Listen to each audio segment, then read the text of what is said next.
to the Leaderonomics show. Today we have Tang with us. He's CEO of Dorsett International, President of Dorsett International, and also COO of the Far Eastern Consortium in Malaysia. And he's just recently won the Corporate Leader of the Year award from SME. Appreciate you being here. You know, we were just talking just now about your personal style of leadership being very engaging, and the same has been translated into Dorsett. You know, as you continue to acquire more companies, do you see, you know, what do you think of the role of talent management, and how important is this in Dorsett's success down the line? Basically, if you look at how Dorsett have started as just one hotel in Malaysia, and now we have 5. And when I was being made the president for the group, I started to realize one very important fact, you know, how to retain talent. And that is something which now the whole industry is facing, you know. We see people flowing out from Malaysia to Singapore, to Macau, and now to Middle East, you know. So then I've explained earlier on the knowledge management where we have implemented last year for the whole group, and that was a great success last year. And what I have actually sat down and designed with my area HR director was we come up with our own talent management program, you know. That is a simple program, but we wanted to make every associate feel that they are part of the group, you know, and they are part of the family. So the goal of this talent management program is retention, but part of it is to develop them and to also grow them. Basically, it is more like succession planning for the employer, but succession planning and replacement planning for the employer, but development for the employees. You know, so for example, what we have done like lately for my premise in Johor, the GM have left us, and we do have a succession planning for that particular location, you know, and I have actually put that in place, you know. But when we put that in place, then I've basically promoted another person up as the resident manager of that premise. But then we started to realize that he's a little bit not ready for it. And so what we are doing is that we accelerate his training program within the 6 months to actually make sure that he's ready for that position. So, and how do you accelerate them? We will basically do an evaluation on every employee. We call them hypos, especially those that we really wanted to groom them to be the future managers and whatever for the group. And we will design training programs specifically tailored for them, you know.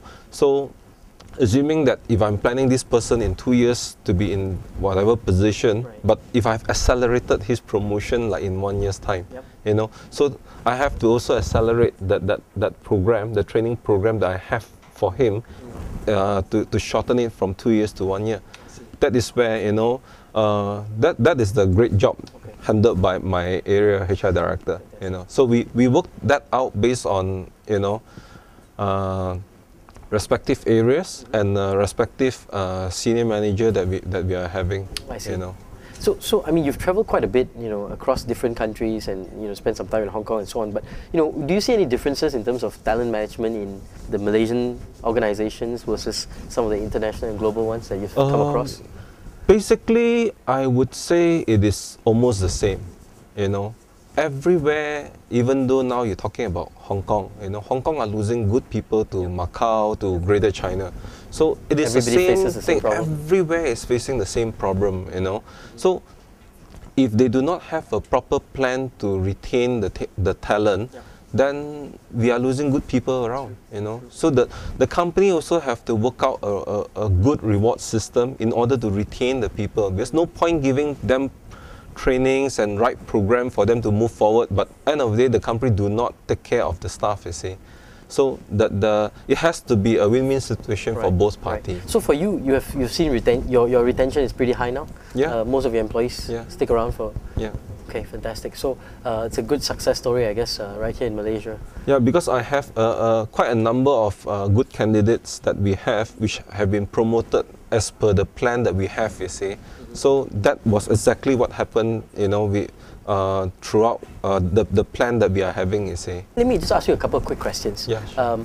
If I was a fresh graduate, I just came out, I just graduated from the university, I come to you and I ask you for advice. What advice would you give me? If it's talking about my industry, hospitality industry, you know. You say come and join me, right? Yeah. I mean, of course I would not say come and join me first. I would actually have to ask him the first question himself, you know. Is he ready to be out there as an employee working for a third party? Right. Because nowadays, when we do recruitment, especially, you know, we do road shows, we do recruitment in colleges and wherever, we really feel that, you know, a lot of students at this moment having the wrong perception. Maybe because because they pay top money to all these colleges, yes, you know, and the feedback that they get is that the moment they walk out from the college, they will be a manager. Right. You know, so your advice is don't think so too highly of yourself. Don't think that when you walk out from the door, you are a manager immediately. You know, so that is something which they should learn. Everybody have start from scratch. We have to work from bottom to top. You know, so okay, that would be my advice to them. Okay, yeah, fantastic. Now, if I'm a HR director and I've hold of all the people in the organization, what advice would you give me? Okay, it depends on the age of the HR manager. Okay. There you go. Here I'm talking about that. You see, why I said that, you know, because lately I'm dealing with about 1,000 over to 2,000 of my employees with me. You know, one thing I learned from them is that the generation gap, you know, where you have a baby boomers, you have a generation X, and you have generation Y. Right. 3 different generations having 3 different mindset, 3 different thinking. And if your HR manager are from the baby boomer range, which is above 50 years old, and his mindset and his thinking will be very much different from those which of generation Y, and they will not blend in with the new generation of employees, you see.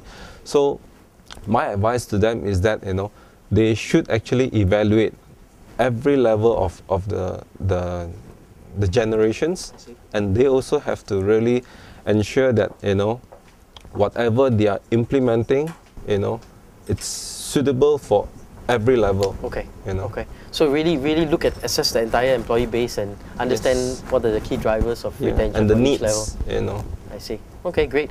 And you know, if I'm the CEO of a company, what advice would you give me? Well, a lot of CEOs, because of the position and the time that they spend in an organization, because I am there, I can see. I'm not a very hands-on person because a lot of things I cannot go detail anymore. Mm-hmm. But the great advice that I always give to my friends and whatever is that, you know, we just can't dictate what we wanted, because a lot of time, you know, we must evaluate the situation, and I mentioned earlier that, you know, we must listen, you know, because the person who does the job are the subordinates. Basically, they are the one who knows the detail of everything. Our role basically is to really listen to them and evaluate from what they analyze and see whether we make the right decision at the right time or not. You know, because we can't just simply jump into something and then make a decision, and at the end of the day, you realize that you make a wrong decision. Exactly. And to undo that is very painful, you see. Oh, so. And any final words of advice to the viewers out there, especially in regards to leadership and building their careers and you know, becoming people like you, presidents of organizations? Life is never easy, you know. I think what motivates us to move on is still whatever we are doing every day, you know.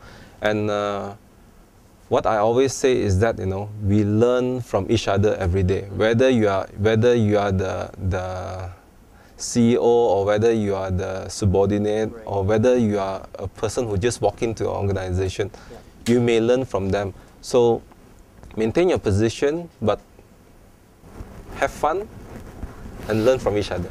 All right. Thank you. Eddie, thank you so much for being on the show. We have Eddie Tang from Dorsett International, the president and also the CEO of Far East Consortium International Malaysia. Thanks for being with us, and we look forward to having you on our show the next time.